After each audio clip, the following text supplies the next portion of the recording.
Hi there everyone, welcome back to 67 Hail Hail. We are speaking after Celtic's routine passage into the quarterfinals of the Scottish Cup. It finished Celtic 4, Raith Rovers 0. As always, let us know you can hear us loud and clear, everything is going well. You may be able to hear a little bit of racket this evening. It's because the wonderful chefs here at the brilliant Babbity Bowster are working their socks off to bring out some lovely scran to the wonderful customers. You tell them I'm in a good mood, everyone. I'm excited. They do some good food in here, Ryan. I think we'll need to amend that later on, mate, because the food's great. But there's a wee bit of racket we're going to have to just talk over a little bit. Ryan, great to have you back in the channel, mate. It's been so long. You're absolutely drenched. I'm drenched. I'm like a drowned rat at this point. I wouldn't say that, but Brendan Rodgers much anyway. more handsome than that. But your shoulder or your arm's wrecked. That's that. Dancing. You've been going through the wars, but did today's performance soothe any of those pains? After a while, the first half was a bit dreadful. Even Ange was saying he wasn't impressed at all with the first half performance. But once we got some decent players on the park in the second half, or better players in the second half, you really did see the difference. Obviously, when you bring Jota, Maeda, what's his name, Abada as well. They were absolutely brilliant. We got the job done. We got an exclamation point at the end of the 4 goals. We did. Were you surprised when you saw the lineup and saw that there had been maybe not as many changes as we'd been expecting? I think people had been expecting to see like 11 changes today, and Ben Doak playing on the wings and Christopher Julian in from the start, and maybe Scott Bain in goals. Ange did keep it relatively strong, I would argue, especially kind of through the spine of the team. Were you surprised he didn't make more changes? Were you surprised he didn't make less changes? I thought it does make sense. I thought he would have made more changes. I was surprised to see Joe Hart. I was surprised to see Hatate especially. I thought that would have been a perfect time to give him a break. The guy's basically played every game since he's came in here. I mean, this is him just coming off the back of an off season at Kawasaki. Obviously hadn't been playing, so it must be just due to him just getting more game time, which is fine. He had another good game today, which I can't really complain about. But I was expecting more changes. But I think that just shows you the strength and depth. The fact that we can bring in 3-4 players and still do a routine job. Yeah, I mean, we did do a routine job. I thought we actually started quite well in the game. I thought we really looked to start with a good tempo. The passing was pretty crisp. It was fast. I think Hatate really helps with that. Yeah. He gives the ball away a lot, Hatate. It's a point I made in midweek. He gives the ball away a lot, but it's because he's trying things. The guy hates taking a touch. Everything he does is one touch. Yep. And I think in games like today, that's a good thing, because I think the tendency when you're Celtic and you're playing against a team from a lower division is to take too many touches. It's to do things in 2-3 touches when you could do them in 1 or 2. And Hatate does things quickly, and I thought that really worked. Some of the first touch play or one touch play at the start of the game down that left hand side between him, Scales, and Mikey Johnson was breathtaking. I thought it was really, really good, and at that stage I was getting really excited about this performance. I think I tweeted, or I know I tweeted that we would, a goal was coming. Yeah. And then it just kind of hit a little bit of a lull. We kind of struggled to really impose ourselves on the game. I just thought players were taking maybe a touch too many at times. Yep, absolutely, especially Forrest. There was a point, maybe even in the second half as well, he took 5 or 6 too many touches going into the box. Yeah. You think the Forrest the 2-3 seasons ago would have taken that with outside of his foot first time, would have got a goal at the end of it, but no, you could tell that they were kind of like in the doldrums a wee bit. They were trying to get themselves up for it, and that you expect that when you make changes in the team. It wasn't as, we weren't ticking as well. I think a lot of that is due to McGregor not playing. McGregor makes us tick, and O'Reilly as well. I think we're a better team now with O'Reilly on the park. Surprised just quickly O'Reilly wasn't even on the bench today. I was, but I know that he had a knock coming into the Rangers game, so I'm worried. Well, I wasn't worried. I'm thinking maybe he's still trying to shake that off, but no, I'm glad that he got a rest as well. I'm glad that those two got a rest, but maybe at the expense of a decent performance. Yeah, and just going in on that McGregor point as well, we don't have another player that does what McGregor does. Irreplaceable. For me, that's something we need to look at in the summer. I'd like to see us, and I don't know if there's any out there in Scotland or if we need to look further afield, but I'd like to see us sign another player who can do what McGregor does. I think Near Beaton's a fine player, and listen, Idiguchi or Gucci as he wants to be known might be that player, and I thought he was really good when he came on. But I'm looking for Celtic to have another player that they can almost have as a backup for McGregor, so that when McGregor does need a rest, we don't lose that kind of zipping, because see from defence to attack, McGregor's the link. Beaton, as good as a player he is, doesn't have the same urgency, doesn't do things the same quickly. quickness. McGregor is so key to everything we do in the team, and when he's not in the team, you really do see a difference in the midfield and a negative. I know Beaton's really good in that number 6 role, I really like him there, but he's not McGregor at the end of the day. For me personally, I think McGregor's best position is that number 6 role, because he's in the defence, he can just take it out and just run with the ball, and he doesn't get marked as much. If he plays further forward, he'll have men on him. He's got the ability to just go and go on a run, and he's so good. I could sit and talk about McGregor all day. I mean, he wasn't even playing the day, everyone. Ryan still wants to just chat about. I just love McGregor, but we need a sort of, you know how Rogic, we've got O'Reilly now. We need another sort of O'Reilly for McGregor's position, so that we can just interchange. Maybe Gucci will be that person. Yeah, I mean, it's not a major issue right now, because when your big games come around, McGregor's going to be playing, and in general he has quite a good fitness record, a brilliant fitness record. Absolutely. But I'm just saying, further down the line, looking at where this team could go, I think you're looking for another player who can do what McGregor does. But anyway, McGregor, as we say, wasn't playing, so we'll move on from that. Ange's comments were really interesting. Absolutely. There was some people in the main stand tweeting, and people obviously watching on television, surprised and certainly aware of the fact that Ange lost his temper a bit, visibly and publicly. And I don't know, I remember one earlier in the season when he lost a decision, I want to say in the Aberdeen home game, the referee, it might have been another game, but he was visibly very frustrated with that performance. I listened to his interview after the game with BBC Radio Scotland, and basically he felt that the Celtic team weren't working hard enough in that first half. Love that. And it comes back to what we hear about Ange, and everyone we speak to about Ange, he doesn't like players being comfortable, and I think he felt that the Celtic players were comfortable in that first half, and that's what you want. Maybe other managers in the past, with the exception of Brendan Rodgers, would have been happy. You're 1-0 up against Raith. Absolutely.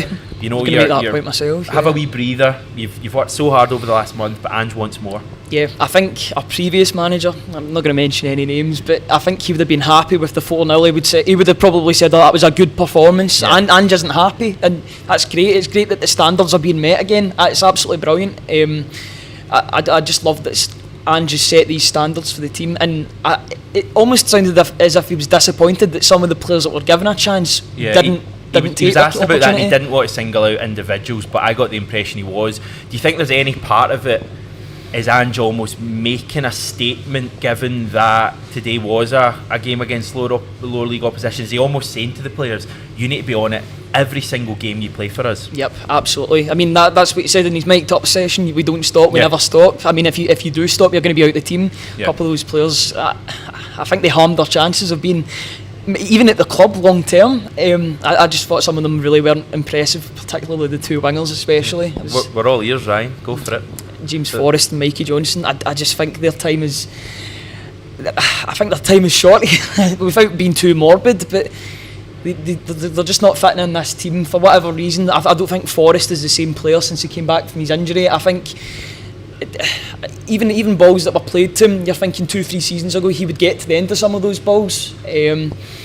I don't see it, and the shelf life for wingers is quite short in terms of age. He is going into his 30s. And I remember the argument was made at the start of the season, why are we signing a right winger in Abada when we've got James Forrest coming back? And you're like, thank God we did get Abada, because we've needed him this season, especially with all his injuries, and obviously we haven't had Dembele in and around the team. I know he was playing for the B team today, but thank God we've had Abada, basically. We're just going to stop the stream, and I'm going to offer Ryan outside for a square go after that defamation of James the Legend Forrest. I'm not having it, mate. I do. James Forrest is still going to be a big player for Celtic this season. He is going to score a huge goal for us between now and May, and I'm going to come to your door. It's alright, I'll be happy to be proven wrong. And by the way, I need to clarify, I don't condone violence. That was, of course, just a little bit of patter there. But no, I'm honest, I'm not having it with James Forrest. No. But obviously, your opinion, my opinion, people, I'm sure, will be agreeing with you. In fact, maybe more people will be agreeing with you, Ryan, than me. I think he'll come good. He certainly, I think, I agree with you, he's maybe lost a bit of pace. I think he looks like he's lost a bit of pace, but he's not played much football. I think he'll come good and he'll score a huge goal. I hope so. I really do hope so. On the other side, Mikey Johnson wasn't much better at all. Visibly pretty upset as he came off. That's a shame. The sympathy I've got for him is picking up an injury. if you look on Twitter sometimes or social media in general, you'd be forgiven for thinking that he's deliberately getting injured. It must be absolutely gut-wrenching for the guy to pick up another injury, and I genuinely felt sorry. I think you said Ange gave him a big hug. I think what we saw before that when he was fit was just a player who I would agree with you maybe just isn't going to cut it for this. Well, there's he's no maybe. Confidence as well when he's going at people. He did beat a couple of players. Well, he did. That's the alarming thing for me, or the disappointing thing. He looked right up for it in his first few runs. He looked brilliant, and then he was just holding on to the ball too long. He was trying daft shots in daft areas. I don't think we need to spend too long on it because it's just kind of kicking a dead horse. I just think he's not got it to play in this Ange team. I think you look at a player like Jota and he's just a good few levels above. You've seen the difference. I mean, Jota was given the man of the match today. He only played 35 minutes. I mean, the difference in the two players is incredible. But that's why we need to pay the big bucks for Jota, because he's just another level of player. It's incredible that he's with us, I'd say. We're trying to get through one video without anyone mentioning we need to sign Jota. But we do. Impossible challenge, 100% we do. Second half, you think we were much better in that. Ange clearly had a bit of a go at the players at half time. I think it's fair to kind of assume that, and we did play better in the second half, I thought. We did. It was quicker. We were getting into the game more. I thought a lot of players sort of picked it up better. I thought Beaton was starting to control things in the midfield, which was good. He had a terrible penalty at the end of the game. I know we'll get the guy in the row in front of me called him missing it, and he actually turned round to tell people that he'd missed it and missed him scoring the rebound. He sort of dinked it over the keeper, so it was a good finish at the end. But I thought we did up it. The crowd was getting a wee bit tetchy, you could tell, but once we get the second goal, I mean, that second goal's a thing of beauty. The ball from Hatate, so easy. He takes risks in the part. You were saying he does give away the ball a lot, but he takes risks, and do you know what? He's going to get joy more often than not taking risks in this league, I would say, or against teams like I know obviously Raith Rovers are the division below, but he'll get good chances by playing that type of football. I mean, and then it's a great ball by Jota, and I'm glad that Giakoumakis got a goal because he was working hard, and that was the last thing he'd done before he was taken off, obviously. And the thing, I don't know if you noticed Hatate in the first half, he had a couple of balls that he played out the park when he was trying down the left hand side, and he was hitting them. So I get in trouble for hitting my thigh, by the way, so I'm not doing that anymore, but he was slapping it, and he was so visible. It was almost as if he wanted everyone to see, that's not good enough, I can do better than that. And then in the second half, he doesn't let it faze him. Maybe if he's struggling for confidence or he's having a quieter game, you don't attempt that pass, but it's just inch perfect. And Jota as well does it quickly, doesn't try and beat the guy. No. And delighted for Giakoumakis to get his goal, because I thought in the first half he was really good as well. Really takes the knocks, and it's good to see him because it's probably been since Tynecastle. Yep. So good to see him scoring again. He's done everything but score, Giakoumakis, because he's been an absolute nuisance to play against. I thought he was really good against Motherwell. He's obviously great against Rangers. He gave them a torrid time, but I'm really glad that he got his goal. He's been so unlucky because there's been good saves against him as well. He should have a lot more than what he does, but he's more than a plan B, I would say. I've been calling him like a plan B sort of striker, but he can definitely do a job for us. Do you like him? I do. I really do like Giakoumakis. I think he will come good for us. I mean, he is coming good for us, but I think he'll get even better. I think there's signs his link-up play's improving. I thought early on that was something I looked at him and I thought your first touch is awful. Aye. But I think there was signs today of him doing some nice intricate bits of play. He comes off, Maida comes on, Maida gets just a stunning finish. I mean, a brilliant it was tap-in. But a very much a Maida goal, isn't it? Yeah, it's the kind of goals we saw him scoring. And again, after scoring a wonderful goal at Fir Park last week, of course, he's in fact, his goal against Hibs was a bit of a sclaff as well for Oris. So you've got a good goal in you soon, Maida, but he's up to 3 for Celtic. And then obviously the Beaton penalty as well. Christopher Julian. Happy to see him back. Do you want to hear the Celtic 11, the starting lineup last time? I did see the picture, but I want to hear it again. The last time Christopher Julian played. So this is I think it was the final day of 2020. Is that right? Dundee United. Yeah, Dundee United. It was a 3-0 win. Wait for this. A blast from the past, everyone. Goalkeeper Vasilis Barkas. Remember him? Back four of Jeremy Frimpong, Christopher Julian, of course, Christopher Ayer, and I forgot that guy's first name. Diego Laxalt. Ismaila Soro holding midfield with Ryan Christie, David Turnbull and Callum McGregor in front, and a front two of Odsonne Edouard and Lee Griffiths. Wow. How many of those players? None of those players started today. No, it's. That's not even years ago. That's like a year, a couple of months, 14 months ago. It feels like a completely different era, and that just shows you how big a rebuild job this is. The fact that we've only got maybe 2 or 3 of those players even at the club, it's incredible. Or ones that even play. You've obviously got Turnbull and McGregor. Sorrell's not quoted at all. Neither is Barkas. I'm sure the 2 of them will be on their way out sooner rather than later, regardless of what you think of them. It was weird seeing him as well, and I was saying this to you before we went live. It's weird seeing him getting the ball from players like Hatate and Gucci. Really weird seeing Christopher Ryan. I'm thinking, no, you're meant to get the ball for Christopher Julian. You're meant to get the ball for Scott Brown and Ryan Christie, and you're meant to have Ayer next to you, and you're meant to have some guy in the touchline chewing. Aye. It's weird. It's weird to see him, like, especially linked with all these new players. Yeah. He's not. Obviously, he's been away, but he's been in and around the team. He's been training for a couple of months now. Is there any other examples you can think of from the past of players playing in teams you didn't expect to see them? And the one for me was, see, when Neil Lennon came back to manage us for the second time, and he was managing like Tierney and Odsonne Edouard. I always thought that was really bizarre. I'm trying to think, did Scott Allen ever play for Brendan Rodgers? Did they ever come on as a sub or anything? Because I think that would have been really strange, because he was... think so. No, I think he was punted out to Hibs quite soon after that. Yeah. But I was even going to make the point of Chris Commons, but he never even made... He was ostracised very, very early on in that sort of time. I'm trying to think back. Anyone else? Any older ones? Maybe I'm suppose like Alan Thompson maybe playing in the John Hartson playing in the Gordon Strachan team would have been a bit strange. Bobo Baldi playing for Gordon Strachan as well. Remember, did he come on against Dundee United? Boxing I remember Day, him. Aye. Did they not score as well? See, right, I've never said this in the channel, but me and my pals have this weird thing where we are absolutely convinced that Bobo Baldi had a loan spell at Dundee United for 6 months. Like, none of us, we both said this at the exact same time. We weren't joking at all. We were honestly convinced that Bobo Baldi for some reason had a loan spell at Dundee United. Look it up, he didn't at all. But is there anyone else out there believes that? We've gone really off topic, mate. I think what happens, that's what happens when you're playing Raith Rovers at home. Somebody mentioned in the comments Izagiri coming back and playing for Brendan Rodgers. That was an odd one. It was odd to even see. It felt as if he'd never left, because he went. I don't know where he went. Was it Saudi Arabia he went to, and then he came back like 6 months later. That was a weird one. What a strange time. He had a good game at Ibrox, to be fair. Yeah. There's no nice way to say this. Your jacket, it's getting absolute pelters. It's getting complete pelters. There's so many comments I can't even begin to find them. Charles Sweeney. Somebody was saying that I've got a turtleneck on to this. Is just a Fred Perry jacket under this. Charles Sweeney, you must get stopped and searched every 30 yards wearing a jacket like that. Stops the traffic and stuff as well. So. Although I don't know what light's a black light. Alex Craig, get someone to start a crowdfunder to get Ryan. This is a new jacket. This is the problem. I spent good money on this. See what happens. You come back in 67 Hail and you start getting pelters. Apparently I'm getting pelters as well in the chat. Thanks everyone, we love you all. Any final thoughts before we wrap this up and I go away and cry in a corner?